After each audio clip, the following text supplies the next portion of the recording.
kono wachinen matika time manyien ne chawa me lok lobopat weekend in wabedo Gulu i Kaunda Grounds ma wabedo kikar mekelo iwo live broadcast kan pilega mabedo pi Acoli line ma jome Covenant Nations Church atela wigi nyapala dit lobo bene megunyo pastor nyola kwat patience robogo yego lego la dit lobo bedo kono no po ngeni la dit lobo bedo tie ento o kena cha bu ngwan kini e loko je maduong yan ngi loke boko loke duong ikene lok ma yan loka ye wachini omyero wan machela chwiri watim Kica Lutela mamegwa pange ka producer wa yugo caption eno nyo video nyo duan eno manok no bedo be ka joma gukeng anen le wak monen kama leng ngo mala dit lobo owaje ento loko je maduong pat ni kitim kong machela watim Kica Lutela mamegwa machon ki bena dong wa mare ki yene matoput mwero betie kakwa kwa wara nyi machara choli iyunge mwaka pa iyunge mwaka pia rio ngom wan machara choli mwero bed ma no wamare ma teach karachiel teach ki Lutela dwaro deyo Lutela ma luak mar gi pol kare pigino teach matek ke luak mamegi piemno luak o kero gengi ki bena ki nyote gi ma mati Gian ma neno chalo omyero ki tema ye pick a lot he get everything into real practice pol karne ki ramo wachne dano wigi ento ingeni ngar mono wach peri we la we mono werni pero pa chole ya choli ni inoni ngar mono omyero kony de wor mi chara nyim ento jomo kere wachni an pa biye ngado chat ko chat ma so gen mo o maka attention to twal pange ka producer wati ki video en video mero betie unyor ki dano ngomo te make Kaunda Grounds i abiche ki blessing ki onyo mo ngom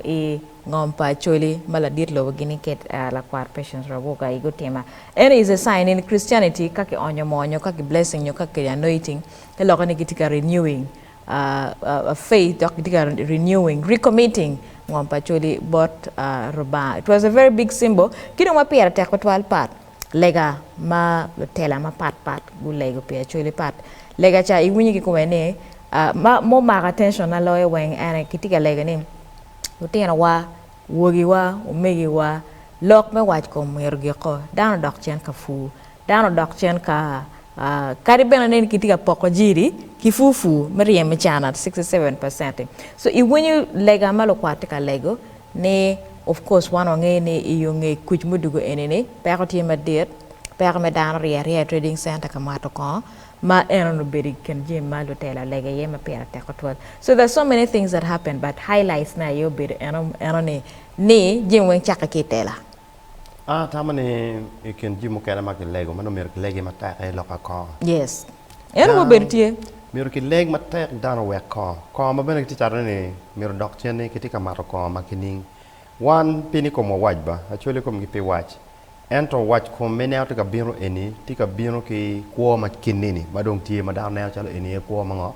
ko mati once these things ke lago ema mer wachni warama lako ko ma megwa mi ario loka ngom dano weng tike ngom peti ngarma ya Acoli marama waji NP ki ngom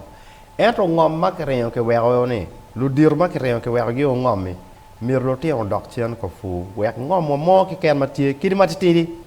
ana beda wachi dan mati kare ki alo lu ma wachi ni kedi wete otime ne chalo pera petake perie bo perie pok dek piem a lot mate in rom beti peki gi mo ken mi achama oti ento ke ngole wa ne ro bog o vuga monitie do monitie ingwedi chere liero imaro ngom kiti kwere mabe ento dano tika ket wote orno ngamo te auto nyima pet loy wagi mai so jimmo guti matino ma bene pe mier wa Lutela ni mier go betie wana no mier wati mwan ke kumwa Lutela dog mier biro kamino wa mere jima doni PDM biro ba ko ga mini pa mo ni mier tim kuman onya I team a story money Chiam Beach Jackson kitara yokela it was a very very good story boda go cha ko fu mo ali bari yoke par bo ngwen en ma covid dong biro ka yildane go cha ko eka dek ema kumbedi mo ati loki boda ne gitiki ngom eka Pierre Beach magitika fu anera wachini I need to visit them meno ene ko pa dan lock ade da ene pat jimi duong matika te meken gai ma kape wa logo nyo le mon wa kape wa highlighting dana pe banyang da kamar la dir logo o highlighting i chabi chel ene kilo tela ma pat to la tela dini I waju mano wi dak pe kapo lok me matoko mer ken ping lok me waj kum lok pe me teach kor jima kor ne mia jim egini wen ki lok ye ento pat jim egini wen tiu ka che tela beti man in meti wa chini kubiri wigi boda magitika fu ma bene mena wen Lutela leadership palu boda achel mo ario mo kiana manugu karta kitam in so everything starts with leadership in that way and wa kala dilo bu chwala duane kom lok anone ani Lutela wa miro gunen kita ki konyo kidano Lutela wa miro gunen ni ko padana magen kitika tele miro bet kining Lutela po beta miyo jima mia idano eto gunyot idano yuwa ngo madano romo teach kwede matek mi aki perman magen giti yeni leadership makonyo iluker padano ento pigi beru ka miyo ne piem dano chako beru kila kuri kirman ngare mono bo mia ka donki mi I feel surprised ni dano beru kien gang mangare moni piramo wilo kuri ema piem la tela mon tika kelo kuri tela tika poko jim these are petty things mogo madano hinge to a level mai piram kwanchina ali piario mi charka wilo kuri nyogi piem fulite ko la tela mono bo mi la kuri ko ne tika wa dano nyepeo ngar mon wa por dako piem fu no peke mi rekodi donc por no dako chako blaming la je wa fur por in pete magena command I think some of these petty things mo alone jim matino tiamne wa chako timeken wa ga donc bino ke wachini ini tiki ngo wega meeting ngo ana way down to ngaro bino wachi pat ke mi achene do achini chene mi ngo amyer wil gana kwa e wachi chile adi ni ali pierre bi wachi pen itiki chile adi e koma li pierre bichi itiki chile adi pim ke tika li pierre ro mi pierre de ero ke peo kwede weng itika metne ipe kwede pinga e mero gen me